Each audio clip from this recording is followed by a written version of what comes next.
Taxi stand बनाया और आज हमने पीयू से एनओसी ले लिए मल्टी लेवल टैक्सी स्टैंड बनाने की। पहली बात तो वो जितनी भी टैक्सियाँ यहाँ चलती हैं उनकी डिटेल्स ले लीजिए, एआरटीओ को बुला लीजिए, मुदस्सिर को, एक इनका वर्कआउट कर लीजिए। पहले तो इनके परमिट चेक कर लीजिए, ऑल स्टेट होंगे तो तभी आते होंगे, या जहाँ के भी हैं वो सारे देख लीजिए। जो परमिट के बाहर की गाड़ियाँ आ रही हैं उनको बाहर निकाल दीजिए। अब तो ये हो गया कि चाय वाला भी टूर बना के भेज देता है। जीएसटी में जो इंजेक्शन वाला, ये दुनिया जो है वो मतलब गवर्नमेंटें वहाँ का सब कुछ कर देती है। और हमारे यहाँ सियाड़ बाबा है सर, एक ज़माने में उधर ये पानी आता था, पीएचई वालों ने ऊपर से पानी लगाई और वो गाँव को पानी देना शुरू कर दिया। वो हमारा टूरिस्ट स्पॉट है। कब इनकी गाड़ी गई बाणगंगा रोड पे? मैं नहीं गई, नहीं बाणगंगा रोड पे कोई गाड़ी नहीं गई इनकी। मेरे पास सीसीटीवी कैमरे रिकॉर्डिंग है, कोई आपकी कोई गाड़ी नहीं गई। और हाई सेकेंडरी स्कूल में टीचर्स अंदर गाड़ी लगाते हैं ना कि बाहर लगाते हैं, और अच्छा स्कूल है। मैंने फोन किया तो क्यों सीज करना भाई? मेरे पास हो सकता है मैं अपनी जेब में 20 लाख रुपए लेके जाऊं, तो मुझे कैसे मेरे पैसे सीज कर सकते हो जो मेरे हैं? For what reason? सर अगर वो इलेक्शन रिलेटेड है वो हाउ विल यू जस्टिफाई? बच्चे it is election related, I am a businessman. ये पढ़ेंगी और आने वाले दिनों में आप इलेक्शन भी जानते हैं होंगी। हम एक्सपेक्ट कर रहे हैं बहुत रश होगा। माता वैष्णो देवी में बहुत सारे लोग आएंगे दर्शन करने के लिए, तो हम चाहते हैं कि सीमलेस उनका एक्सपीरियंस हो, एक अच्छा एक्सपीरियंस लेके वापस जाएं और अपने साथियों को बताएं कि कटरा जाना और कटरा से माता वैष्णो देवी जाना कितना एक अच्छा अनुभव है। उसी सिलसिले में हमने सारे स्टेक होल्डर्स को, अपने ऑफिसर्स को बुलाया था कि कैसे हम शहर को, टाउन को डीकंजेस्ट कर सकते हैं, कैसे लोगों को वाजिब दाम पे जो ट्रांसपोर्ट फैसिलिटीज़ टाउन के अंदर मिलनी चाहिए वो मिलें, कैसे लोगों को अच्छा सामान जो कि यहाँ पे वो ख़रीदते हैं प्रसाद के रूप में या सुविनियर के रूप में वो मिले। इन सारे बातों पे चर्चा की गई। एसडीएम साहब और एएसपी साहब से पहले ही डिस्कशन हो चुकी थी।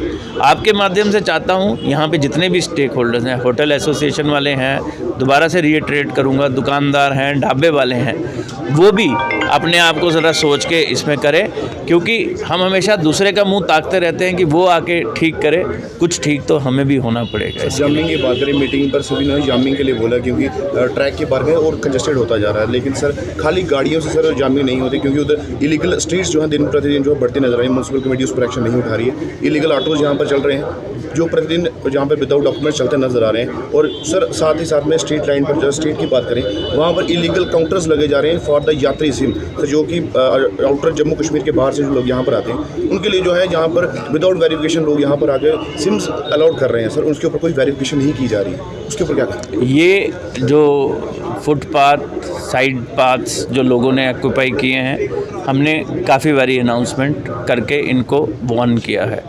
म्यूनसिपैलिटी को हिदायत दी गई है, एसडीएम और एएसपी इसको मॉनिटर करेंगे, क्लियर कराएंगे। जहाँ तक सिम की बात रही, एएसपी मेरे साथ खड़े हैं, ये चेक करेंगे, क्योंकि ये चीज़ पहले भी हमारे नोटिस में आई थी। तब हमने इनको पूछा था कि आप कैसे दे रहे हैं, उन्होंने हमें कुछ चीज़ें बताई थी जिसको हम वेरीफाई करवा रहे हैं। अगर कोई भी इलीगल सिम दे रहा है या उसमें मुलव्वस पाया गया तो आप जानते हैं सज़ा काफ़ी कठोर है उस सिलसिले में। इंक्रोचमेंट्स ऑफ स्ट्रीट, उसमें भी हमारे ही स्टेक होल्डर्स लोग हैं, हमने उनसे काफ़ी बारी रिक्वेस्ट कर ली है। अब एक्शन का टाइम है और मेजर एक्शन आने वाले दिनों में आप ज़रूर देखेंगे। सर क्या जल्द इलीगल स्ट्रीट्स जो हैं जो लगती नजर आ रही हैं उनके ऊपर एक्शन नहीं हुआ है? क्या जल्द डिस्ट्रिक्ट एडमिनिस्ट्रेशन की तरफ से जो उनको उठाया जाए? हर एक्शन वो की जाएगी जिससे कि इलाके का बेनिफिट हो और किसी को किसी तरीके का हार्म ना हो। हमने अपने एसडीएम को और म्यूनसिपैलिटी के ईओ को कहा है कि वो आइडेंटिफाई कर लें कुछ एरियाज़ जहाँ पे रेडी फड़ी वालों को लगाया जाए ताकि इनका रोज़गार भी चलता रहे। उसके ऊपर काम करेंगे, इनको वहाँ से शिफ्ट करेंगे और प्रॉपर जगहों पे शिफ्ट किया जाएगा। कटरा के साथ साथ कहीं आगे पीछे के इलाकों पर सर वहाँ पर झुग्गी झोंपड़ियाँ लग रही हैं, उनकी वेरिफिकेशन आज तक नहीं हो रही। वो की जा रही है, पुलिस को ऑर्डर्स हैं, उसमें ये वेरीफाई कर रहे हैं। हमने आपको जैसे पहले भी बताया था कि किसी ने मुलाजिम रखा है, अगर झुग्गी झोंपड़ी वाला भी है तो किसी ना किसी जगह पे मुलाजिम है, किसी ठेकेदार के पास, किसी दुकानदार के पास।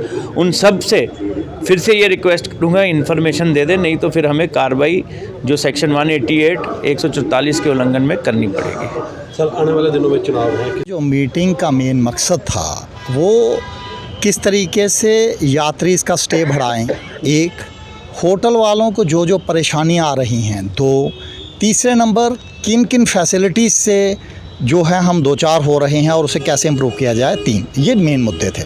सबसे इम्पॉर्टेंट मुद्दा था के प्लेसेस ऑफ टूरिस्ट इंटरेस्ट आगे पीछे जितने भी हैं, चाहे सियाड़ बाबा है, धनसर है, नौ देवियाँ हैं, इसमें मैक्सिमम फंडिंग जो है, आज प्रिंसिपल सेक्रेटरी टूरिज़्म के साथ मीटिंग थी और कोड ऑफ कंडक्ट की वजह से वो हुआ, तो डीसी साहब का बड़ापन है, हमने रिक्वेस्ट किया इन्हें, तो इन्होंने इस बात को के माना और ये मीटिंग हुई।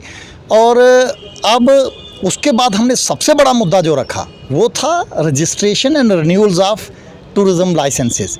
मतलब कमाल की बात है कि जब पहले हुआ था, जब पहले टूरिज़्म की रजिस्ट्रेशंस होती थी, कोई डॉक्यूमेंट नहीं, कोई कुछ नहीं, वो जाके देखते थे रूम अच्छे हैं तो आपकी की रजिस्ट्रेशन हो जाती थी। आज की डेट में आप के ये लाओ जी, फायर लाओ, पोल्यूशन लाओ, करेक्टर लाओ, दुनिया भर की चीज़ें लाओ और पता चलता है कि एक आता है दूसरा लैप्स, दूसरा आता है तीसरा लैप्स। तो हमने डीसी साहब को कहा कि ये ठीक चीज़ नहीं है और आप इस मैसेज को ऊपर तक पहुँचाओ और ये जो तरीका है और ये जो ईज़ ऑफ डूइंग बिज़नेस है और ये सारी एनओसीज हटाओ। हालांकि वो फाइल हमने पहले ही, जो पहले प्रिंसिपल सेक्रेटरी साहब थे उन्हीं के टाइम में ऊपर गई है, मुझे लगता है 1-2 महीने में वो अप्रूव होके आ जाएगी और वो जो ईजमेंट हो जाएगी। तीसरे नंबर हमने इन्हें कहा जो है पानी की जो मेन कटरा में है उसके लिए मेजर कोई प्रोजेक्ट बनाएं जिसकी वजह से कोई हमें प्रॉब्लम ना हो। Common sewerage treatment plant Katra के लिए होना चाहिए, जो हर एक आदमी जो है वो ट्रीटमेंट प्लांट के लिए जो पोल्यूशन वाले कह रहे हैं वो नहीं होना चाहिए। चौथे नंबर हम इनको कहा कि जो ट्रैफिक जो है अगर कहीं तो उसमें मतलब कि इस तरीके से एक सिलसिला हो कि कोई कहीं इंटरप्शन ना होना। उन्होंने कहा कि पानी के लिए टैंक्स को जो है वो कि हम कि दिन को अलाउ नहीं करेंगे, तो हमने उसमें कहा कि भाई ज़रा इसका बीच का कोई रास्ता निकालो ताकि लोगों के पानी भी आ सके और पानी, बिजली और ये सारी चीज़ें गवर्नमेंट का प्रोवाइड करना काम है। तो इन चीज़ों को, इंफ्रास्ट्रक्चर को कैसे बढ़ाया जा सके, कैसे किया जा सके, तो इसके ऊपर हमने। और चौथे नंबर हमने सबसे इम्पॉर्टेंट बात ये कही कि इस डिस्ट्रिक्ट में जो आपके आने से पहले जो मेजर हुआ, स्वच्छ आइकॉनिक सिटीज़ में 100 करोड़ आया था, लैप्स हो गया। प्रसाद में 50 करोड़ आया था, लैप्स हो गया।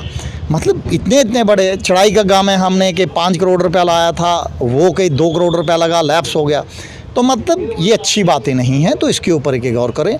और डीसी साहब तो पहले भी चूँकि टूरिज़्म रिलेटेड आदमी हैं और टूरिज़्म को जानने वाले आदमी हैं, तो उन्होंने कहा कि unitedly as a team Katra से शिवखोड़ी के बीच में जो हेलीकॉप्टर सर्विस है उसको हमने बढ़ाने के लिए बात की। वहाँ का जो लाइव आरती है उसे फिर रिवाइव करने की बात की।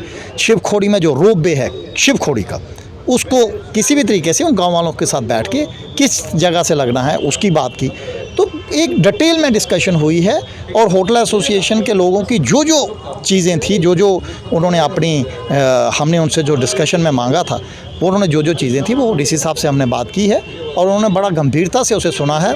जो चीज़ें उनसे पर्टेनिंग होंगी वो खुद करेंगे और जो चीज़ें आगे से करवानी होंगी वो आगे से करवाएंगे। तो ऐसा उन्होंने आश्वासन दिया है। पॉजिटिव आदमी है, मुझे लगता है ऐसा होगा। Thank you.